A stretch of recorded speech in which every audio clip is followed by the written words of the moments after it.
Welcome. In this video we're going to be talking about semi-automation.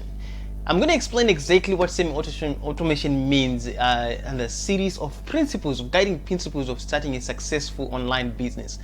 So in this series I've been talking about a project that teaches IELTS in Zimbabwe called Nyari Online, and it's a case study actually.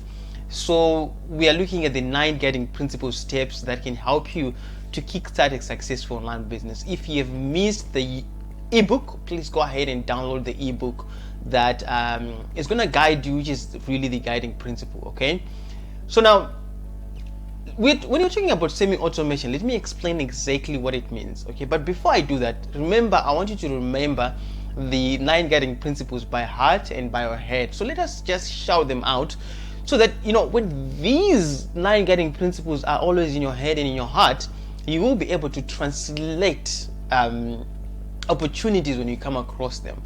Again, so let us actually sort them out. Number 1 is learn it all.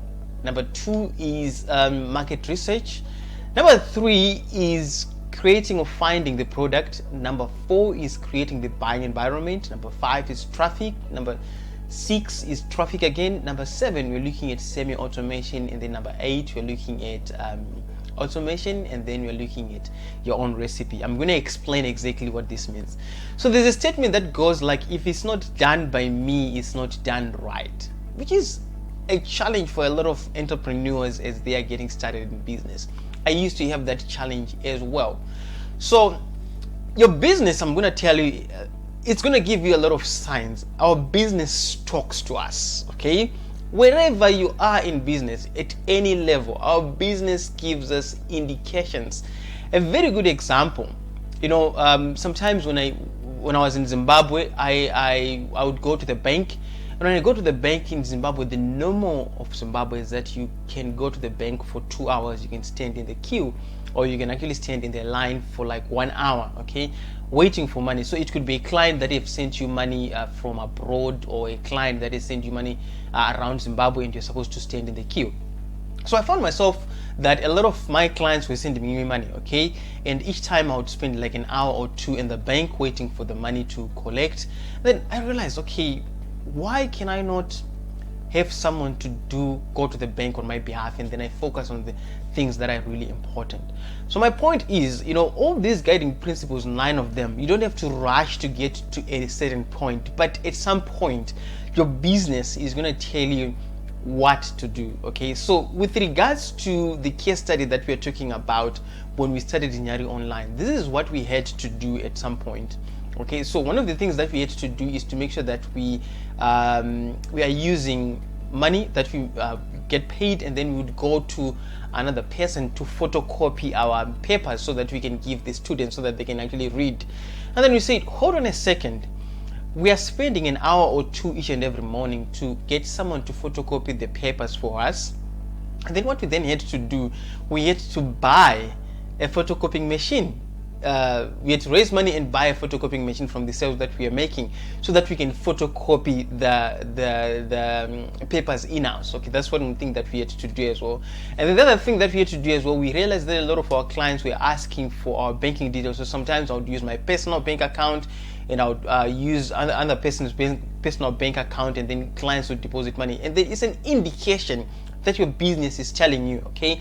We then had to go ahead and register a company, and then we had to open a company bank account. What this means is that our customers actually deposit money in our actual bank account in the name of the company, and that builds credibility.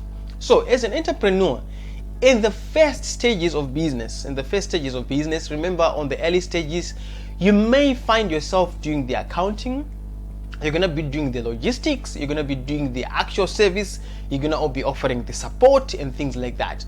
A very good example that I can give you, some of you have been seeing me a lot on social media and things like that.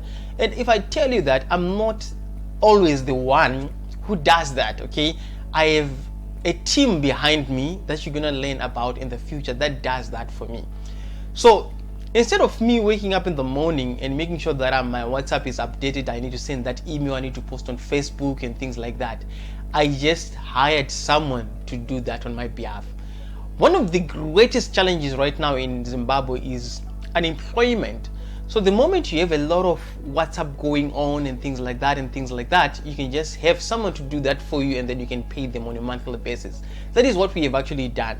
So a very good example is that WhatsApp, you can, if you have WhatsApp in your phone, you can clone that WhatsApp on someone else's computer. So let's say this is my WhatsApp, this is my phone that I have. Where's my phone? Okay, I don't have my phone close by, but I can put that same WhatsApp on here. So what happens is that with our support team, I have the support WhatsApp here on my computer, and then the team in Zimbabwe, they've got the support as well on WhatsApp. So sometimes I go on WhatsApp, I do some updates, and the team in Zimbabwe, they do some updates on my behalf. So a lot of people, when they're talking to us on WhatsApp, they don't even know that they're speaking to me or speaking to my team. So that's what you need to also understand. So let me ask you a question. Again, about your business. Like, do you find yourself doing a lot in your business? Okay, you find yourself doing this, doing that, doing this, doing that.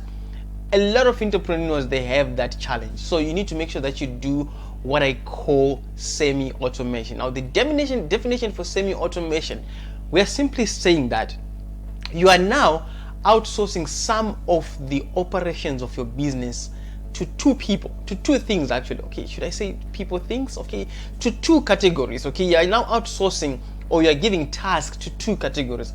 The first task that you're giving is you're giving the task to a software, okay, or you're giving the task to human capital. Let me just explain that. What it simply means is that you are simply assigning a person to do some of the tasks for you.